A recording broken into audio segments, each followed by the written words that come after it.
बहुत जोरदार दुकान जमी हुई है। अब दुकान जम तो गई, माल भी खूब खप गया, माल भी खूब बिका। तुम जो कमा कर लाए, बेटे ने लिया, बहुओं ने लिया, पत्नी ने लिया, रिश्तेदारों ने लिया, नातेदारों ने लिया, कुटुंबियों ने लिया, सबने लिया। आखिरी में फिर क्या हुआ कि बाजार वापस बंद हुआ और कंधे पर लेकर चल।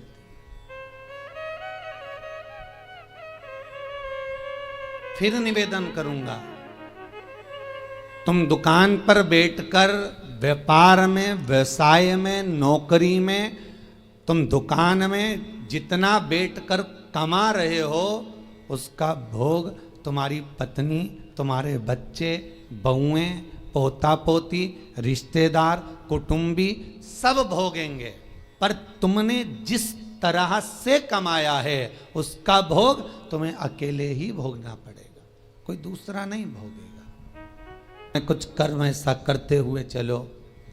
पत्नी कहे जब तुम 2 अगरबत्ती लगाओ, पत्नी कहे जब तुम मंदिर जाओ, उससे अच्छा पहला फर्ज तुम्हारा होना चाहिए, क्योंकि कमाई तुम कर रहे हो।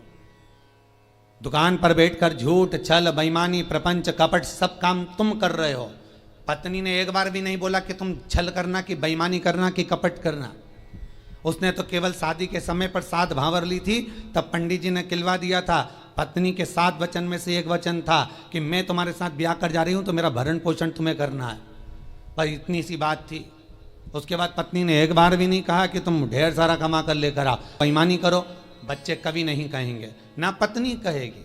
जब ऊपर जाओगे, यम की कैद चढ़ोगे, तो यमराज तुम्हें जब नरक में पटकेगा तब कहोगे मैंने झूठ पत्नी के लिए बोला था, मैंने बच्चों को पढ़ाने के लिए, आगे बढ़ाने के लिए झूठ बोला था, मेरे अकेले को नरक क्यों पटक रहे हो? पत्नी और बच्चों को भी तो पटको। तो यमराज भी कहेगा झूठ तूने बोला, कपट तूने करा, बेईमानी तूने करी, प्रपंच तूने करा, तो भोग भी तो भोग, दूसरा काय को भोगेगा। इसलिए माता तुम्हें चिंता करने की जरूरत नहीं, तुम तो जोरदार जूड़ा मूड़ा बांध के अच्छे से रहो। पर मुख से तुम्हारा नाम है धर्म पत्नी।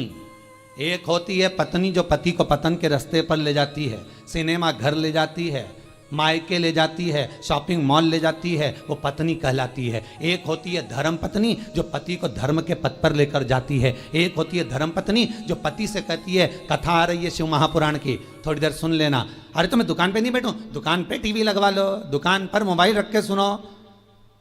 अरे नेट का खर्चा कौन सीवर वाला महाराज देगा? 150-200 रुपए का नेट चले तो कौन कौन महाराज देगा क्या? तो पत्नी उस समय पर एक शब्द जरूर बोल दे कि कमा किसके लिए रहे हो, पहले ये तो बताओ। घर में रोटी का डब्बा लगा लगाया रह जाता है, पत्नी फोन कर करके रह जाती है, आ जाओ भोजन तैयार है, आ जाओ।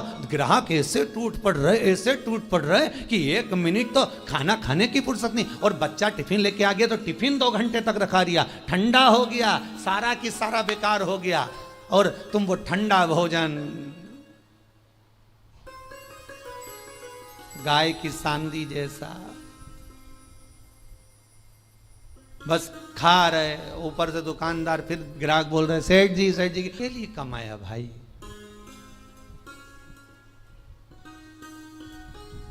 ना राम नाम लीन, कैसे ये सोचने वाली बात है। तो उसमें भी शास्त्र में वर्णन किया, जो मनुष्य भगवान का भजन नहीं करता, जो मनुष्य भगवत स्मरण नहीं करता, जो मनुष्य भगवत कीर्तन नहीं करता, जो मनुष्य कभी स्मरण नहीं करता, वो कीड़े की तरह जन्म लेता है और कीड़ा चुल्लू भर पानी में डूबकर मर सकता। धर्म पत्नी का फर्ज है, पति अगर कमा कर तुम्हें ला कर देता है तो तुम्हें चाहिए कि पति से कहो चलो दान करिए, चलो पुण्य करिए, चलो कथा सुनिए, संकीर्तन करिए। ये धर्म पत्नी का फर्ज है।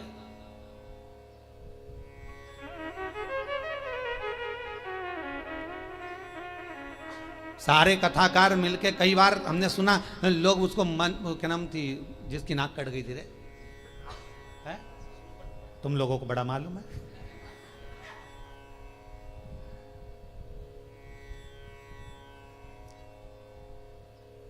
मतलब इतनी फेमस है वो, है? तुम्हें भी मालूम था? कड़ेल जी मालूम था? हाँ, बड़ी फेमस है वो भाई। होना भी चाहिए उसको फेमस, क्यों नहीं होना चाहिए। तब एक आया भगत, 11 दिए जला गया उनके बिल्कुल पांव के पास।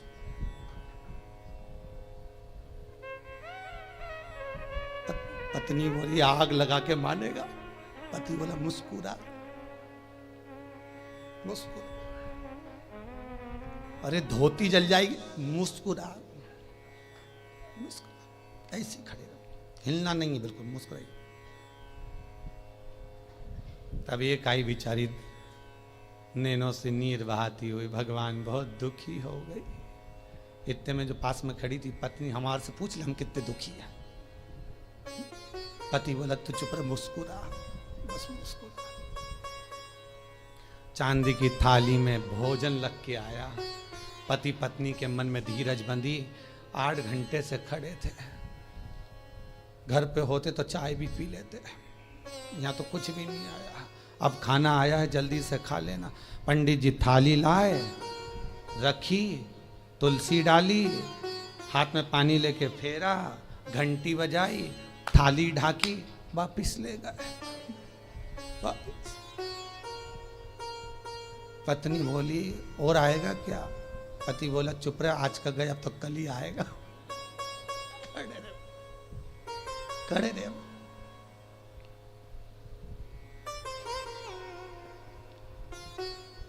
शाम के समय भगवान नारायण और लक्ष्मी आ गए।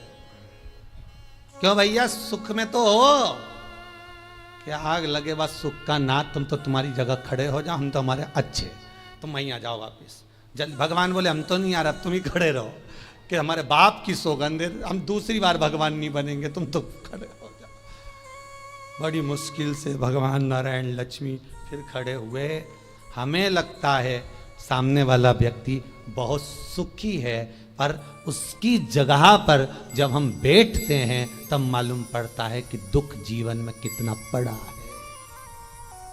जीवन में दुख कितना है वो समझना।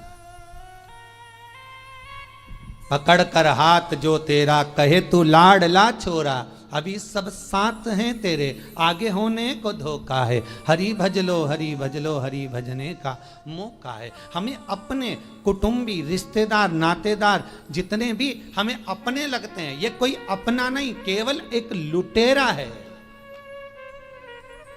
कितना सुंदर लिखा है।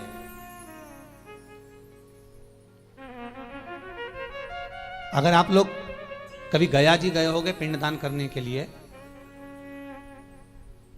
तो गया जी में, गया जी के रेलवे स्टेशन पर एक बड़ा बोर्ड लगा हुआ है कि दुनिया के सबसे बड़े लुटेरे, चोटे घर के लोग ही होते हैं। एक आपकी श्वासें चुरा रहा है, एक आपका समय चुरा रहा है, एक आपका धन चुरा रहा है, एक आपकी संपदा चुरा रहा है। उस रेलवे स्टेशन पर लिखा है कि सबसे बड़े लुटेरे चोटे अपने ही होते हैं, और नीचे लिखा है सावधान रहिए। किससे? किससे सावधान रहे? अर्थात जो लूटने में लगे हुए हैं। कोई कहता पापा जी के घर में शादी थी, बहुत गरीब बड़ा व्यक्ति है,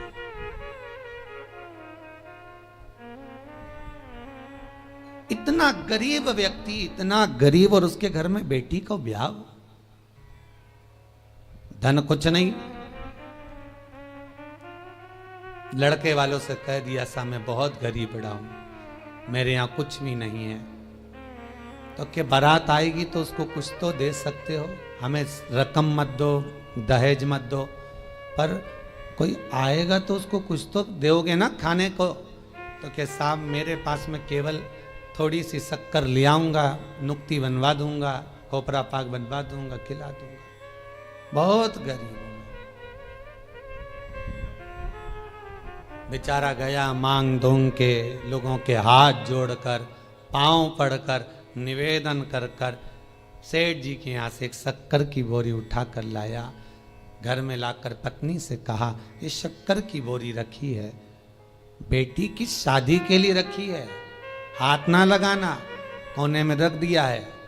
हलवाई से बात कर कर आया हूं। हलवाई कह रहा था मैं आ जाऊंगा, बना दूंगा। अपने पास घी नहीं है, पर हलवाई बहुत अच्छा था, वो कह रहा था मैं ले आऊंगा, तुम बहुत गरीब पड़े हो। शक्कर की बोरी रखी है, ध्यान रखना। शादी की तैयारी में लग गए सब। 2 दिन बाद बारात आना है।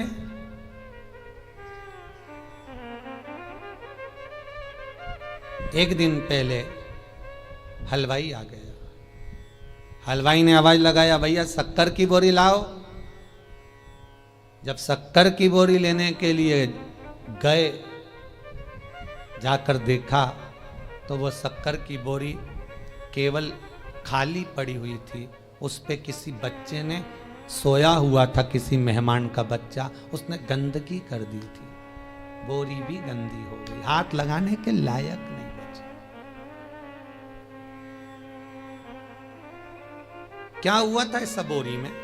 समाप्त तो हो गई शादी की एक दिन पहले। बस कुछ नहीं, घर में मेहमान आ गए। गरीब बहुत थे ये, तो मेहमानों को कुछ खिला पिला नहीं पा रहे थे। एक बच्चा बोरी से टिक के बैठ गया। उसने बोरी में उंगली करना प्रारंभ करा, एक छेद बना दिया। छेद में से शक्कर निकाल निकाल के खाने लगा। इतने में उसकी माँ आ गई। छोरा क्या कर रहा है? शक्कर खा रहा। माँ ने भगाया, वो भी पल्लू लगा के उसमें से शक्कर निकाल ली। किसी तीसरे ने देख लिया, क्या कर रही? कुछ नहीं, चाय बनाने के लिए शक्कर लिया। वो भी लग गई, उसने भी शक्कर निकाली। जितने मेहमान आए थे सब शक्कर खा गए, रिश्तेदार खा गए। शक्कर की बोरी पड़ी रही। हलवाई आ गया, आवाज लगाया, साहब शक्कर ला दो, चाशनी बनाना है, नुक्ती बना दूं, खोपरा पाक बना दूं, लाओ जल्दी लाओ। अंदर गया तो शक्कर की बोरी तो खाली पड़ी है। आवाज लगाया पत्नी को, सुनती हो? पत्नी दौड़ के आई, क्या हुआ स्वामी, शक्कर की बोरी कहाँ है? पत्नी बोली ये कहीं है। अरे शक्कर की बोरी कहाँ है? तो क्या ये है? तो मैं शक्कर की बोरी पूछ रहा हूं, तो ये क्या नमक की है तो शक्कर की। शक्कर की बोरी कहाँ है? तो ये शक्कर की बोरी की शक्कर कहाँ गई? पत्नी बोले मुझे क्या मालूम कहाँ गई, सब समाप्त हो गई। अब लेकर वो बोरी को गया, हलवाई से कहा भैया अब तो कुछ है नहीं इस बोरी में, झड़ा दी। बहुत गंदी हो गई थी बाहर। आखिरी में उसमें गंदी इतनी हो गई थी कि आग लगाना पड़ी। तो आग लगाते भी झड़ा के देख रहे हैं कि थोड़ी बहुत शक्कर निकल जाए तो चाशनी बन जाए, नुक्ती बन जाए, और कुछ नहीं बन पाया। तब धड़ धड़ाता हुआ बारात आ गई और बारात दरवाजे पर आई तो रो रहा था। क्यों? क्योंकि खिलाने के लिए, देने के लिए कुछ भी नहीं बचा था। खूब रोया, तड़पा। ये शक्कर की बोरी और किसी व्यक्ति की कथा नहीं, ये अपनी है। ये शक्कर की बोरी है, ये शरीर। जैसे बोरी पेक लेकर आए थे उसी समय, जन्म के समय पर ये बोरी पूरी बंद की बंद आई थी। आंख नहीं खुली थी, कर्ण नहीं खुले थे, मुख नहीं खुला था। संपूर्ण बोरी बंद की बंद आई थी ये, संपूर्ण बोरी। फिर हॉस्पिटल में किसी ने इसमें छेकड़ा कर दिया, डॉक्टर सिस्टर ने धप मारी, छेकड़ा हो गया। सबने शक्कर खाना प्रारंभ कर दी। मेरा लल्ला, मेरा कल्ला, मेरा बल्ला, सब शक्कर खा गए धीरे धीरे धीरे धीरे। और आखिरी समय तक, अंतिम समय जब आ गया, 70-80 साल 90 साल हो गए, शक्कर की बोरी जब पूरी खत्म हो गई, श्वास दुनिया के लोगों ने, रिश्तेदारों ने सब काम में लगा लगा के ले लेकर शक्कर समाप्त कर दी। श्वास जब शरीर से चली गई, शक्कर की बोरी खाली पड़ी हुई है, कोई हाथ नहीं लगा रहा उस शरीर को, वो मर चुका है। यमराज आएगा धड़धड़ाता हुआ बारात लेकर, स्वागत के लिए क्या रखोगे? शक्कर की बोरी पड़ी है। और बचा था तो आग लगाई तो उसमें भी शक्कर के दाने ढूंढ रहे हैं। तीसरे के दिन जाके तो 4 अस्थियां ढूंढ रहे हैं कि इससे नुक्ती बनाए कि खोपरा पाक बनाए। अब करें क्या? समाप्त।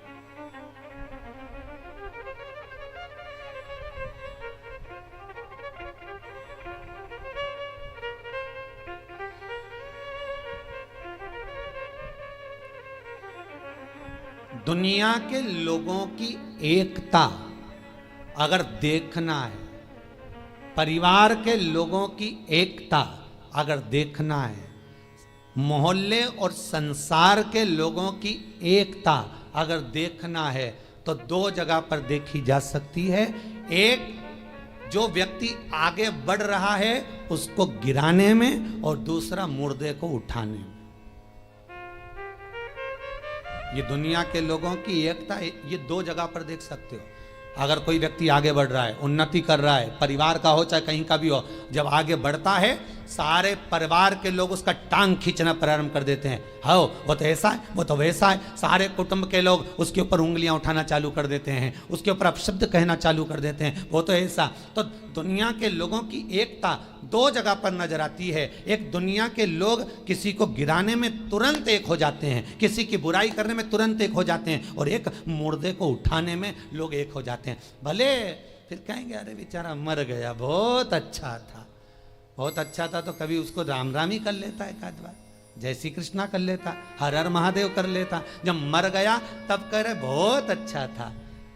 और सबसे अच्छा जब लगेगा जब वो शोक पत्र तुम्हारे पास आएगा और उसमें लिखा रहेगा इतनी बजे से इतनी बजे तक पगड़ी है, इतनी बजे से इतनी बजे तक रसोई है। और जब तुम जाके ना गुलाब जामुन ना खोपरा पाक ने बूंदी जब खाओगे, नुक्ती का रायता में बूंदी डाल डाल के डुबक डुबक के सेव डाल के जब पूड़ी के साथ खाओगे, और जितनी तुमने बुराई करी है उसके घर की नुक्ती और सेव कहीं ऐसी पच जाएगी।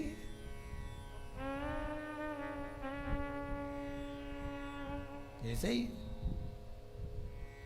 मानव जो है जीवन व्यर्थ है। जितना भजन कर सकते हो, जितना स्मरण कर सकते हो, जितना मंत्र जाप कर सकते हो, जितना नाम जाप कर सकते हो, वो आपका है, वो टल नहीं सकता, वो व्यर्थ नहीं जाएगा। तुम्हारा किया गया भजन, तुम्हारा किया गया कीर्तन और तुम्हारा विश्वास शंकर के प्रति खाली नहीं जा सकता, खाली नहीं जाएगा। विश्वास अगर पूर्ण है तो भगवान मिल जाएगा।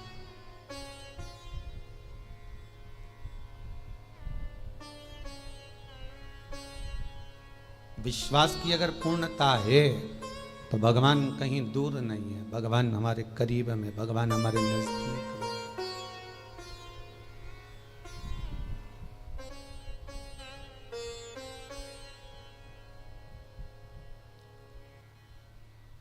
कल गौशाला में हम शाम के समय पर थे, कथा के बाद आप लोग यहाँ कीर्तन कर रहे थे। शाम को एक भोपाल से परिवार आया था, वो थोड़ी देर यहाँ बैठे फिर गौशाला पर आए।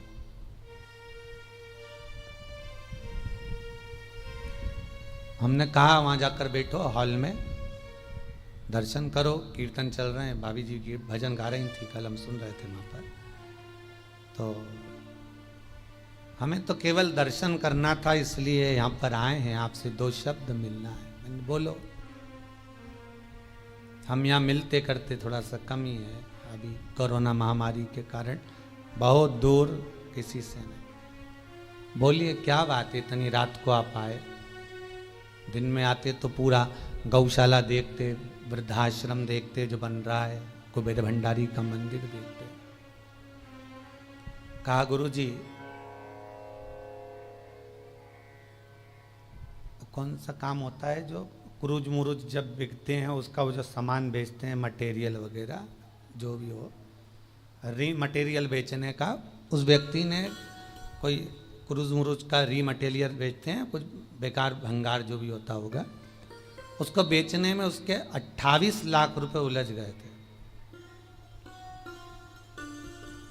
तो वो केवल ये बताने के लिए आया था कि दो उपाय कर लिए, वो 28 लाख रुपए जो 12 साल से उलझे थे वो आ गए, बस ये बताने के लिए आया। हमने कहा आ गए तो शंकर जी को धन्यवाद दो, भोजन करो, जाओ, यहाँ तो भोजन चालू है, खाओ जाओ।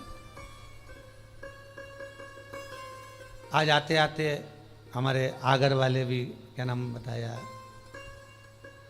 मेठी जी है, उनके चेहरे पे आज बहुत खुशी दिख रही है मेठी जी, और होना भी चाहिए। एक बार खड़े होके बताएंगे आप, थोड़ा सा दिखाइएगा मेठी जी, आज क्या खुशी मिली है आपको?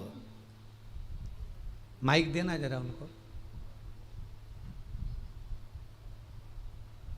आज उनको बड़ी खुशी मिली है, यहां आकर पांव रखकर आप आए, तो आपको क्या खुशी है कुबेर भंडारी के मंदिर से मिल गई है ऐसी?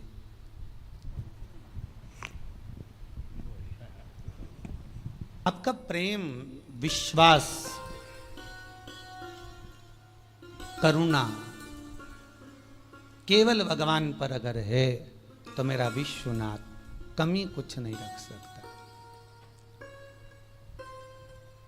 वो विश्वास आपके भीतर शंकर की कृपा से आना चाहिए। कोई जरूरी नहीं कि हम मिले ना मिले, परंतु आपका विश्वास यदि शिव के प्रति है, शंकर के प्रति है, तो बाबा उस विश्वास को पूर्ण करता है। वो विश्वास पूर्ण करता। अब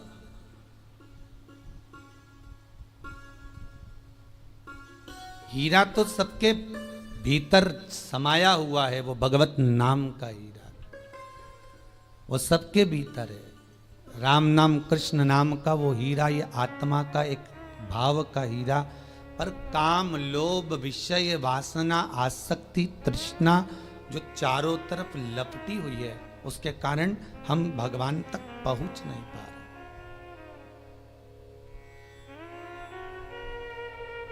ठंड के दिनों में रेलवे स्टेशन पर जाकर खड़े होंगे तो मालूम पड़ेगा ये एक्सप्रेस इतने घंटे लेट चल रही है। पूछा जाए क्यों, तो कहा धुंध बहुत है, कोहरा छाया हुआ है, इसलिए ये धुंध के कारण, कोहरे के कारण बहुत लेट चल रही है। ट्रेन के सामने धुंध पड़ी है, इसलिए ट्रेन भी लेट हो जाती है। मन के सामने अहंकार की, लोभ की, विषय, वासना, काम की धुंध चढ़ी है, इसलिए यह मन मेरे शंकर तक नहीं पहुंच पाता। इस मन को शंकर तक पहुंचाने के लिए अहंकार, काम, लोभ, विषय, वासना, आसक्ति, तृष्णा की धुंध को हटाना होगा। जब ये धुंध हट जाएगी, भगवान मिल जाएगा।